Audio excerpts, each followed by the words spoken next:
Welcome to Shoot Time in the Morning with Mitch. Ladies and gentlemen, welcome back once again to another episode of Shoot Time in the Morning with Mitch.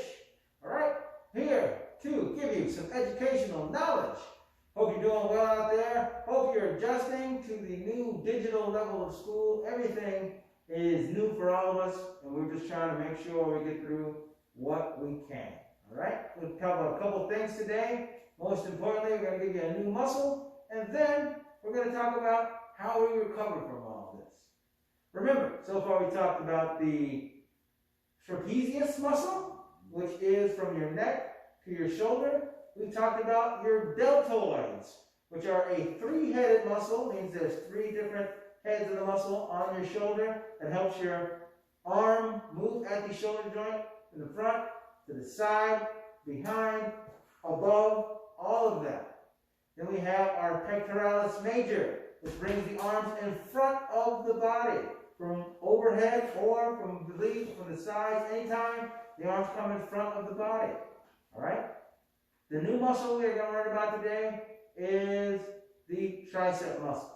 Okay. Remember, all muscles move bones, and bones move at their joints. A joint is a connection between two bones.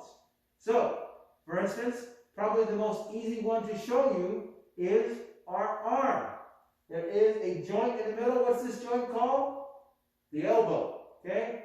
The elbow bends the two bones in the arm, goes both directions. There are two muscles working. The muscle that we're learning today, I said, is the tricep. The tricep is responsible on the back of our arm for straightening the arm at the elbow joint. All right? This muscle here is the bicep. We'll learn about it. It bends. This one here is what we're focusing on today. The tricep extends the arm at the elbow joint. Doesn't matter if my arm is like this, extending this way. Doesn't matter if my arms are like this, extending that way. Anytime these two joints go back to a straight line, it is the tricep muscle that is working. When I'm doing a push-up, all right, the pectoralis major is working, but I'm also straightening my arms. That is also the tricep muscle working. So, in addition to the push-up, which we learned last video, which strengthens the tricep as well as the pectoralis major and actually the anterior deltoid, a single joint movement that will work the tricep is the extension. Okay? Now, I'm using a backpack, so I know you guys have a backpack at home. All right? What you can do is use any kind of weight. The backpack works well if you have a handle here. All right? Anytime that you are straightening your arm at the elbow joint, that is going to build your tricep. All right? The more resistance you have that you can actually do, the stronger your tricep will get. Now, you can do it 10 times. 1, 2, 3, 4, 5, 6, 7, 8, 9, 10, and that's one set. But here's the key, guys. Here's the key. That's one set for one arm. How many arms do you got?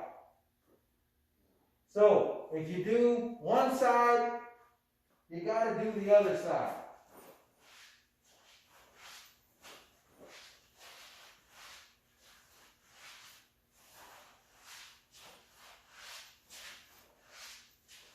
Now that's one complete set for both triceps. You don't want to walk around with one side in great shape, but other side old and brittle. All right, keep that in mind. So tricep extends the arm at the elbow joint. Can be done with the overhead extensions like before we just showed you, or in a push-up position. If I lower down, my elbows are bent. The only joints moving are my shoulders slightly and my elbows are extending. Okay? So, tricep gets worked in the push-up too. Push-up is called a compound movement because multiple muscles are moving multiple joints at one time. Now, when we do these exercises, a couple of things. We are strengthening our body. What's actually happening when you exercise is the muscles that you are working, let's say your muscles are one band of fibers, they're stretching, and then you get little small tears because they stretch. And then, if you eat proper nutrition, which we'll talk about, and you get enough rest, when you rest, the little holes in your small we're talking micro tears in your muscles will fill in with new protein materials, and then your muscles will get bigger. So that's how you get the development. The rest for human beings, the rest for most animals is called sleep. All right? And sleep is equally as important as nutrition. It's equally as important as exercise. You must do all three. All right? If you are an athlete, if you are a person who is just working hard, your brain, at the very minimum, needs on average of 7 to 8 hours of sleep to recuperate. If you're an adult, they say you need a minimum of 7 hours. For you kids, you're growing. Some of you guys are going to be hitting your growth spurts, and some of you guys are beginning what's called puberty. You're going to need 8 to 9 hours of sleep. Sleep is important. Uninterrupted sleep. Now, here's the deal. I'm a realist. I understand what goes on in the world. Some of you guys have your phones when you go to bed. And you're looking at the phone, and you're bored, and you stay up on the phone till 1, 2 in the morning. And then what happens? Oh, I can't sleep. It's 3 in the morning. Then you fall asleep, and here comes your mom or dad on the door, or ding goes the alarm, and you're up at 6:30, and you're only getting 3 hours of sleep. That's terrible for you guys. You got to get 8 hours of sleep to fully recuperate. So be thinking about that. All right? Now, this is a unique question that I've kind of talked to my class about. We're going to talk about to everyone. All right? The body has a natural, what's called a circadian rhythm, where your body, you'll get a routine where you naturally want to fall asleep and wake up. Now, the shelter in place is a unique thing, because if you kind of got off schedule, you'll be able to tell, did you get more tired around the average time even though you didn't have to go to school in the morning over the summer? Did you get more tired around 9, 10 o'clock, your normal bedtime? Or did you stay up a little bit later, till 1, 2, maybe 3? And then when you did that, did you wake up at 8 or 9, 10 maybe? Or did you wake up the same time as school, even though there was no alarm or nothing forcing you to get up? With me, Mr. Shoemaker, personally, I learned, well, I've already known, but I've learned that I tend to be more of a night owl, all right? A natural time, I get tired around midnight, and then around 1 o'clock I would fall asleep. And when there was no school, nothing to wake up, you could just sleep in if you needed to be. I generally wake up right around maybe 10 o'clock-ish. And then sometimes I'd wake up at 10, and I would read a book or read something, and I'd fall asleep for another 45 minutes, and then wake up and feel rested, and then get out and attack the day. All right? Still got to be productive during the day. You don't want to sleep all day and do nothing, but still get out during the day. All right? I tend to enjoy it a little bit cooler, actually very cold. I like it to sleep. I'd rather be able to put blankets on and then kind of regulate my temperature, so I sleep with the window open. I like to get air to come in. But everyone's different. Mr. Mornhinwick, Mr. Mitchell, let's let Mr. Mitchell talk for a second. Do you prefer to be a night owl, or are you more of a morning person? I've changed. Yeah, I'm an old man, as you well know. And my times have changed, like every 10 years or so. So let's see. When I was your age, kids, I was a night owl. I loved to stay up late, and my parents would have to drag me out of bed for school. Then, when I was in high school, and when I was in college, I liked nighttime too. I like to hang out at night. I like to watch videos. I like to watch TV shows. And I was always up late. Always. And same thing. I'd have trouble getting to class every day. And in my 20s and 30s, I worked in restaurants. And restaurants do their best business at night. So I was still a night person. Restaurant would close at midnight or 1 in the morning, 2 in the morning.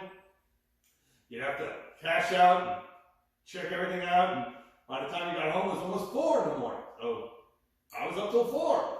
And therefore, I was sleeping till like noon. And then, last, I started teaching. And teachers, we get up early. When you get up early, we got to be here at 8 o'clock. That means, you've got kids like I do. You got to get up early. You got to get the kids up. You got to make them breakfast. You got to make them lunches for school. Got all kinds of stuff you got to do. So now, I guess, since I've been 40, so for the last 20-something years, I've been getting up early. And it gets to the point now where, even during COVID, even during those 6, 7, those 4, 5, 6, 7 months that we were doing all this, and we don't have to get up early, I do. I get up early, my eyes just pop open at like 6 o'clock. They just bang, they just pop right open, So I guess you would have to say then, I'm a morning person now. All right, I'm going to amend the question because I want to make it relevant to you, our students out there. And I'm going to ask a question, I'll answer myself first, and on top of the sleep question, which we'll get to Mr. Moore-Henry in 1 second. Now, my question is for all of my colleagues here. When you were 7th and 8th grade, Mr. Mitchell and Mr. Moore-Henry, did you have a bedtime, and if so, what time? In my household, Mother Shoemake and Father Shoemake were very, very, very much into bedtime, and I think in 7th grade I had a 9 o'clock bedtime, and then afterwards 9:30 in 8th grade. They didn't play any games. They wanted me to sleep so I could get that 8 hours and be ready to go. I hated it, but that's the way it was, and didn't pay my house to buck the system. What about you, Mr. Mitchell? Kind of the same way, around 9, I guess. As you get older, when you were 11, you had this time, and then when you got to 12, maybe they gave you an extra half hour, you could stay up, and so forth and so on. But I'd stay right around it. In fact, that's my time now. 9:30, I'm heading upstairs with a book, read for about an hour, and boom. Hopefully, I'm asleep by 11. All right. Mr. Moore-Henry, are you a night owl or are you an early bird? And when you were 7th or 8th grade, Mr. Moore-Henry, did you have a bedtime? If so, what time? I'll start with your last part of the question first. When I was 7th and 8th grade, it was 9:30, 10 o'clock. I had 2 brothers and a sister, so we had a full house. So there were times I'd stay up later. I would shut my door and stay up. We didn't have phones back then. We had phones, but not the cell phones. But I would find things to do, but 9:30, 10, 10:30, around that time. And I would say right now, I'm more of a night person. And I really got off my schedule, guys. Like maybe some of you, I don't know if you guys did during the COVID time, I would stay up late and I would be able to sleep in a little bit later. And my body, like Mr. Shoemake was talking about, your body has a rhythm. I kind of got out of rhythm.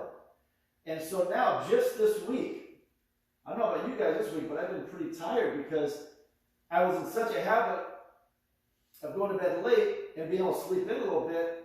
Now I'm trying to go to bed earlier, but can't go to sleep till late, getting up early.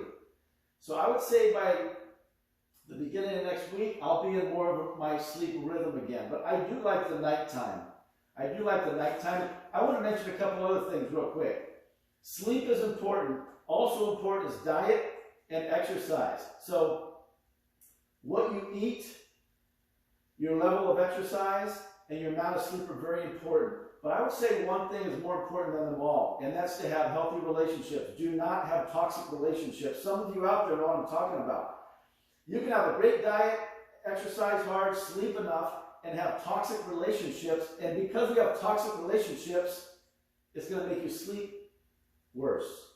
You're not going to want to exercise as much. You might not want to eat as healthy. So sleep is really important. But really work on your relationships. And now the context is at home. Get along with your mom and dad. Get along with your siblings. Try this. Try doing things before your mom and dad have to ask you to do them. Make your bed. Take out the trash. What else would they be asked to do, guys?